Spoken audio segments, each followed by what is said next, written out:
Bonjour, chers osmophiles, amis amoureux des senteurs. Je suis ravie de vous retrouver aujourd'hui pour cette première vidéo sur ma chaîne consacrée à la parfumerie de niche. Donc pour cette première, j'ai décidé d'aller à la rencontre de la maison Goutal, qui est pour moi une parfumerie qui m'évoque le raffinement, les créations délicates. Donc parfaitement adaptée pour aller en douceur vers la parfumerie de niche. Pour cette vidéo, j'ai donc 8 créations à vous proposer allant de 1981 à 2020. 8 créations donc au banc d'essai. Alors la question est, est-ce que l'une d'entre elles me fera craquer? Est-ce que je vais ainsi ouvrir ma nouvelle collection, celle des parfums de niche? On va voir ça, la réponse en vidéo.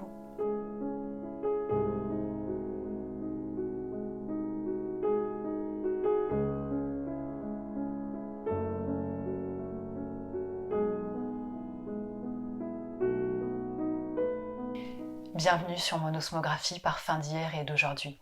Alors sur cette chaîne, je vous propose d'aller vers les parfums du passé, des parfums qui ont marqué ma vie, pour ensemble écrire voilà, une sorte de biographie parfumée.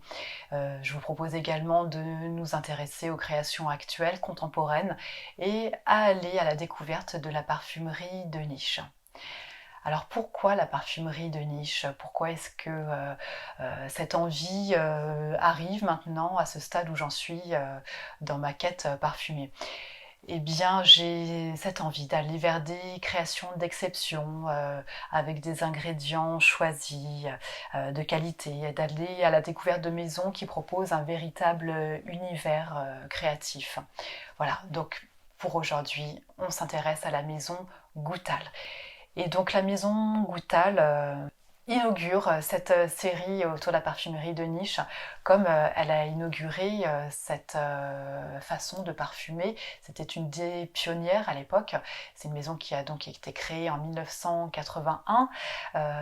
Donc je vous rappelle que les parfums des années 80, c'était quand même opium, poison, donc des parfums complètement en rupture avec ce que la maison Goutal peut proposer, où on est quand même dans des senteurs très raffinées, simples, délicates, et donc accessibles aux néophytes, parce que facilement lisibles.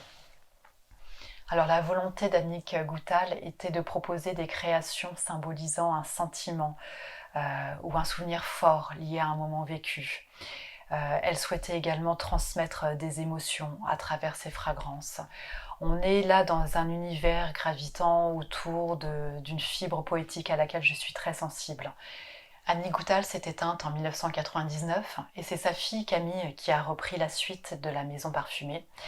Elle est accompagnée d'Isabelle Doyen, le nez qui travaillait déjà aux côtés de sa mère.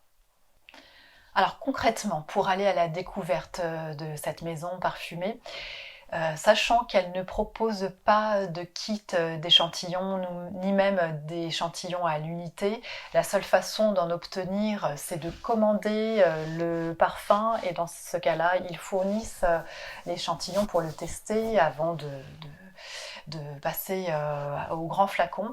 Donc à défaut de commander l'essentiel de leur catalogue pour obtenir l'échantillon de chaque référence, j'ai préféré adopter une méthode moins coûteuse que celle que je viens de vous suggérer, c'est-à-dire que j'ai passé commande sur le site Liquide Confidentiel. C'est une parfumerie basée à Namur en Belgique.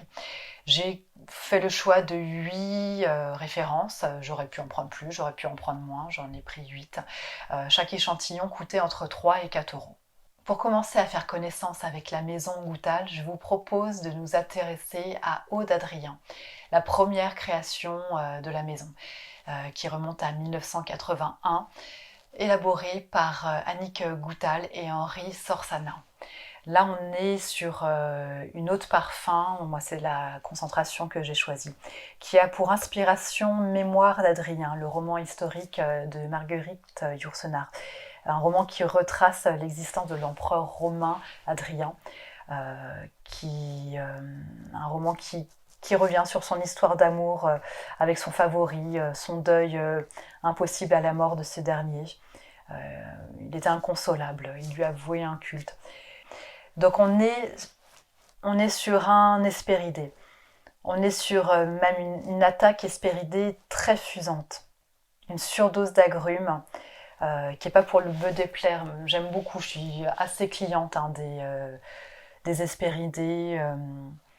Les agrumes, c'est la première chose que je consomme le matin. Tous les petits déjeuners, je mange un pamplemousse, une orange, une clémentine selon la saison.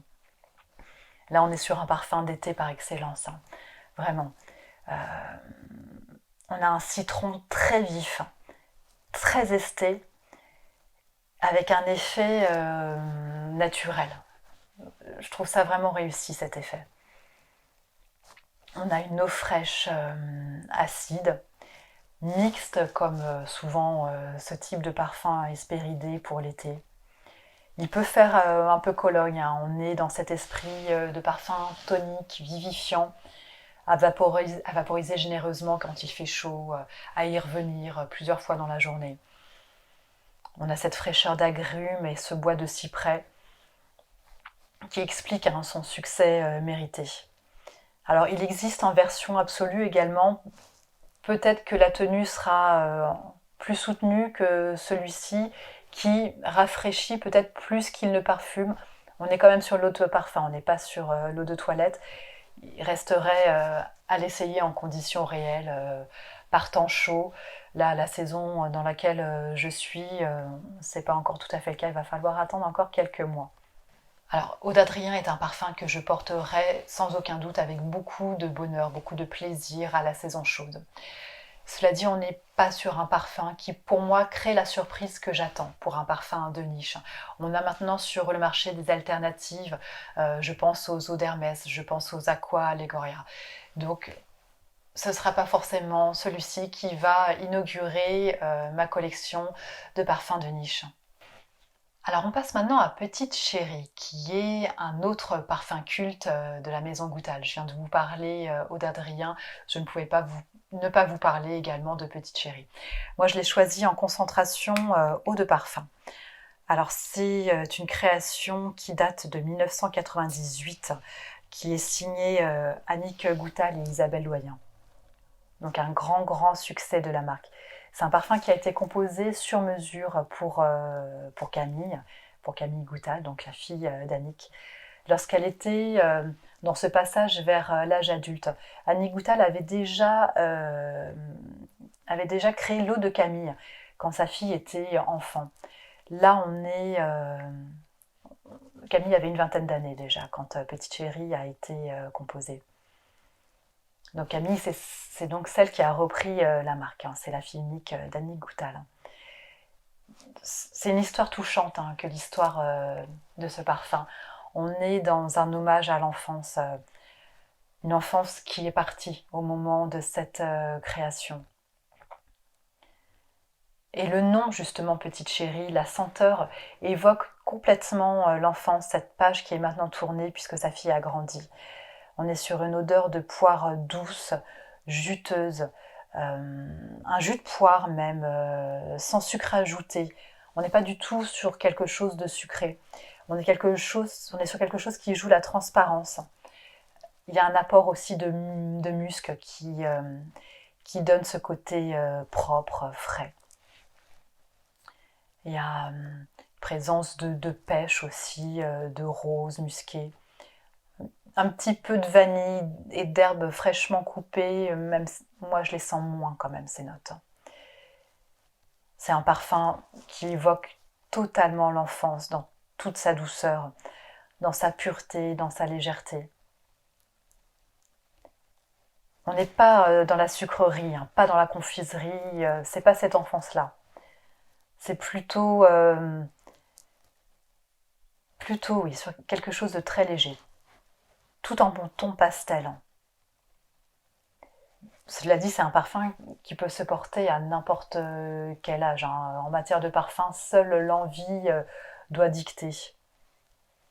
On est sur quelque chose de très discret, c'est pas un parfum à sillage. Alors, ce qui est étrange, c'est que moi, Petite Chérie, je l'avais senti en magasin. lors d'une virée senteur comme j'en fais parfois dans ma ville, je n'ai que des magasins type Sephora, Nocibé, Bariono. Donc quand je vais dans une ville plus importante où j'ai accès à ces parfums-là, en général je m'en mets plein le nez et ça a dû fausser mon premier test de Petite Chérie parce que je l'avais beaucoup aimé en magasin et quand je l'ai senti là en échantillon, je ne l'ai pas du tout reconnu. C'est ça qui est assez troublant. C'est comme si c'était un parfum complètement différent. Le test d'échantillon tranquille à la maison a été salutaire parce que si je m'en étais tenue à cette première connaissance de Petite Chérie en parfumerie, j'aurais parfaitement pu m'en tenir à cela et l'acheter, le commander plus tard.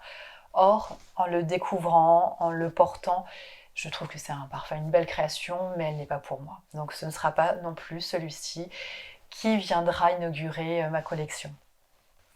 Alors pour ce troisième test de parfum Goutal, je vous propose de nous pencher sur Heure Exquise, qui est une création de 1984 que j'ai commandée moi en eau de parfum. Alors avec Eau d'Adrien et Petite Chérie, qui pour moi était une évidence, je voulais commander ces références. Heure Exquise montait aussi sur le podium parce que j'ai dans ma liste de souhaits qui commence à s'allonger comme le bras d'ailleurs, le numéro 19 de Chanel et ce parfum a une filiation très claire avec ce numéro 19. Il y a une parenté indéniable. Alors, en revanche, quand je l'ai testé, ça me refait un peu le même phénomène là. Quand je l'ai testé à la maison, une fois que j'ai reçu l'échantillon, j'ai eu une sensation étrange. Il m'a ramené dans mon enfance sur une banquette arrière de voiture en ayant mal au cœur. J'ai passé mon enfance à avoir mal au cœur en voiture et j'ai dû monter à bord d'un véhicule avec une tante qui portait ce parfum-là. Et voilà, et ça me ramène à ce souvenir qui a rendu le test très difficile. J'ai même cru qu'il me serait impossible de vous en parler. J'ai persisté et j'ai fini par réussir à l'accepter, à le porter même toute une journée, à faire de la voiture avec et ça s'est bien passé. Je l'ai trouvé confortable. Et c'est étrange parce que ce phénomène de retour de mal de cœur enfantin, je ne l'ai pas avec le numéro 19. Alors c'est un parfum qui a une bonne tenue. Pour l'instant, dans ceux que j'ai testés dans la maison Goutal, c'est celui qui a la meilleure tenue. On a une composition à base de rose de Turquie, d'iris de Florence et de bois de santal. Et on retrouve ce côté vert végétal que j'aime tant dans le 19 de Chanel. On retrouve aussi ce parfum très classique comme le fait la maison Chanel, cette élégance. Heure Exquise, pour moi, il évoque vraiment une figure féminine, maternelle, avec ce côté poudreux, savonneux. Heure Exquise n'a pas forcément détrôné le numéro 19 dans ma liste de souhaits. Je trouve le 19 plus vert, ce côté végétal que j'apprécie beaucoup. Là où Heure Exquise est peut-être un peu plus marqué par l'iris. Il faudrait peut-être que je les compare ensemble toute une journée pour avoir un verdict final sur celui qui fera peut-être l'objet d'un prochain achat. On poursuit les essais avec Eau de Charlotte, une fragrance qui a cette fois-ci été composée non pas pour la fille d'Annie Goutal, mais pour la belle-fille, la fille de son mari. C'est un parfum qu'elle a créé en 1982. Nous sommes là sur un floral fruité à base de bourgeons de cassis, de mimosa, de cacao et de vanille en note de fond. Alors moi, la première fois que je l'ai senti, la première chose à laquelle j'ai directement pensé, lessive. C'est un parfum voilà, qui a ses notes de lessive et qui est d'une discrétion, qui est d'une légèreté absolue. Cela dit, à l'évolution, il présente une petite espièglerie, un petit twist, probablement avec ses notes de fond. C'est un parfum qui ne provoque pas d'émotion particulière chez moi. Je passe. Parlons maintenant de Nuit et Confidence, une eau de parfum créée en 2017 par Camille Goutal et Mathieu Nardin. C'est un parfum qui s'inscrit dans la collection des oiseaux de nuit, aux côtés de Tenues de soirée et d'Étoiles d'une nuit. Alors là, ce parfum, à la pulvérisation, vanille, vanille, vanille. On est sur une belle vanille, accompagnée de fèves tonka et de musc blanc. C'est un parfum qui n'est pas trop sucré. Moi, je suis très sensible à l'excès de sucre et je le trouve bien équilibré. Je l'ai porté, je l'ai même descendu de moitié à peu près cet échantillon. Et j'ai pas eu d'écœurement. C'est même un parfum qui m'a donné faim. J'avais envie de manger des goûters, manger des gâteaux quand je le portais. Voilà, ça fait partie des rares gourmands que j'aime, mais comme j'aime la vanille, là et cette vanille là, je l'aime bien. Je suis à la recherche, je suis en quête justement d'un parfum, d'une belle vanille. Je ne sais pas si ce sera celui-ci. Je vais continuer mes recherches. Je n'ai pas encore arrêté ma décision.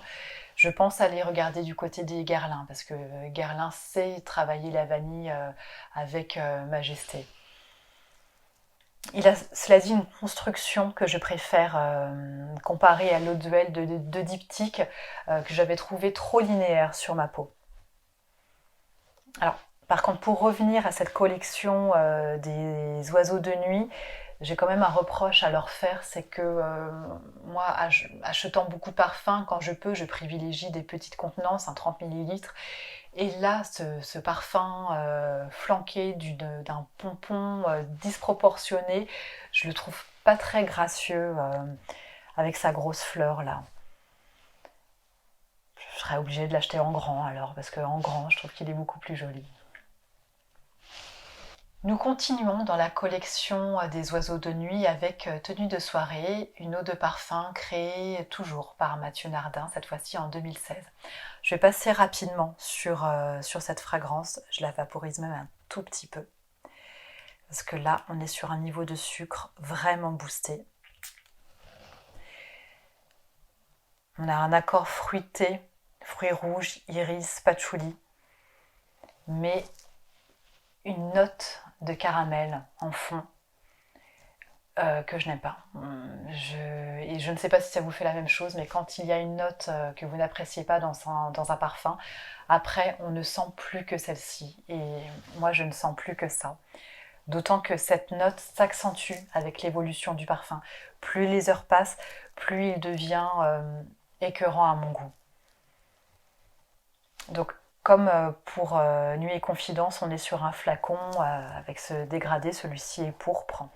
Il est doté d'un gros pompon façon tour de cou, façon houppette, voilà, avec le même problème de proportion quand on opte pour le petit flacon. Tenue de soirée est présentée comme un chypré. J'aime souvent les chyprés, mais en tout cas celui-ci, la note de caramel beaucoup trop présente fait qu'il n'est pas pour moi. Nous allons maintenant parler de la création la plus récente de toute cette sélection. Il s'agit du parfum Le Temps des Rêves, élaboré en 2020 par Julie Massé et Mathieu Nardin.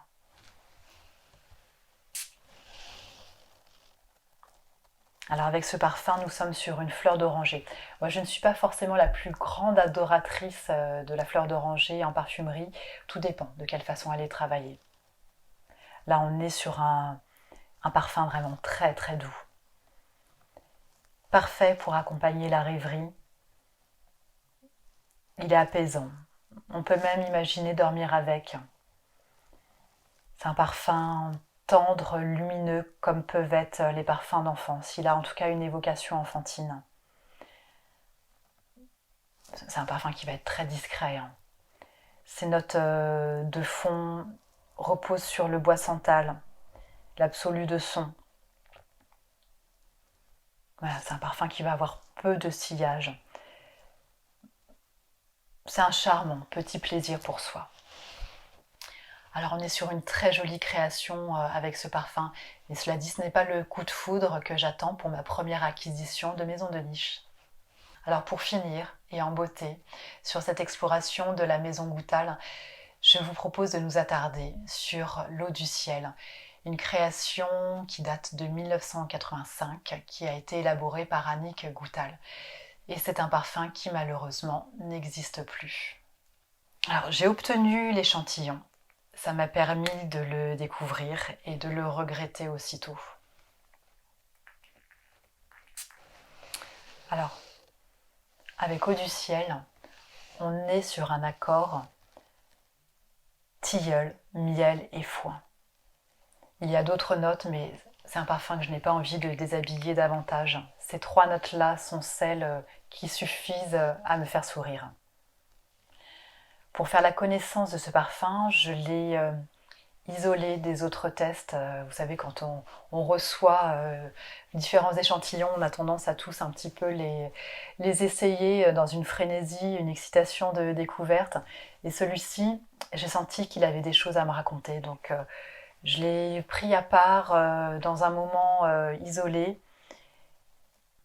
Et alors il a su me restituer d'authentiques scènes de vacances. C'est une incroyable machine à remonter le temps.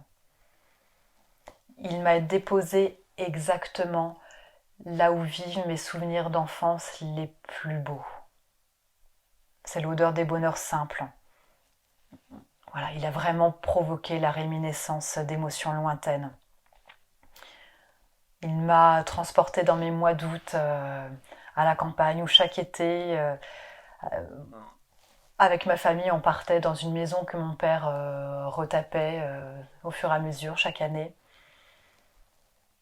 Et pendant ce temps-là, nous, on profitait des chemins de campagne, on profitait des murs chauffés au soleil. On s'inventait 1000 histoires avec ma sœur. On s'endormait en regardant le soleil rouge se coucher sur la campagne, avec la promesse de lendemain aussi lumineux. C'est ça qui est magnifique dans le parfum, c'est à quel point il sait nous créer des souvenirs. J'avais pas prévu de faire ce voyage-là quand je m'en suis saisie et il m'y a emmené. C'est un vrai retour à ces moments d'insouciance, de liberté, ces moments où on n'avait encore aucune responsabilité, où on avait toute la vie pour ça. Voilà, c'est un parfum profondément nostalgique, bouleversant. Une fragrance chargée de vécu, beau, intemporel comme les souvenirs, fragile et fugace aussi comme eux. Incroyablement nostalgique. Il sent ces paysages de campagne, ces moments en famille, ces tisanes du soir en fin de journée, à ces journées estivales. Et justement, ce nom Eau du ciel, le ciel pour moi fait référence au paradis, et c'est le paradis de l'enfance, cette senteur. Quand tout est rassurant. Chacune de ces notes, vraiment, provoque une émotion. Il m'entoure de ce foin fraîchement coupé dans ce paysage d'enfance. L'eau du ciel a été arrêtée malheureusement en 2018. C'est fort dommage parce que ça ne fait aucun doute que c'est le parfum que j'aurais choisi dans la maison Goutal. C'est le parfum que j'aurais aimé faire intégrer dans ma collection. Alors l'eau du ciel a malheureusement été supprimée en 2018. C'est bien dommage pour moi parce que j'aurais vraiment beaucoup aimé acquérir ce parfum, l'avoir pour moi. C'est un parfum, une odeur qui j'imagine totalement m'accompagner pour mes soirées d'été, pour mes moments de lecture. Il a su ouvrir un beau tiroir de ma mémoire. Il me donne en tout cas envie de partir en quête d'un parfum dans les mêmes notes, tilleul, miel, foin. Donc si vous avez des suggestions, n'hésitez pas à m'en faire part, j'irai sentir vos propositions. Alors, mon bilan de la maison Goutal. Y a-t-il du coup de cœur? Oui. Y a-t-il eu achat? Malheureusement non. Là, c'est pas l'envie qui manque, mais ce n'est pas possible. Alors, je pense que la maison Goutal mériterait un acte 2. Je vais très certainement faire une nouvelle commande d'échantillons pour poursuivre, parce que je reste un petit peu sur ma faim là quand même. Ça mérite de creuser davantage. Je pense aller à la rencontre d'autres parfums. Je pense à Liloté, je pense à Grand Amour, à Ce soir ou jamais, à Songe, à Sable. Si vous avez des suggestions à me faire, n'hésitez pas, ça me donnera certainement des pistes intéressantes. En tout cas, je vous remercie d'avoir regardé cette vidéo. N'hésitez pas à la liker, n'hésitez pas à vous abonner. Et moi, je vous retrouve avec plaisir dimanche prochain. Je vous envoie de tendres baisers parfumés.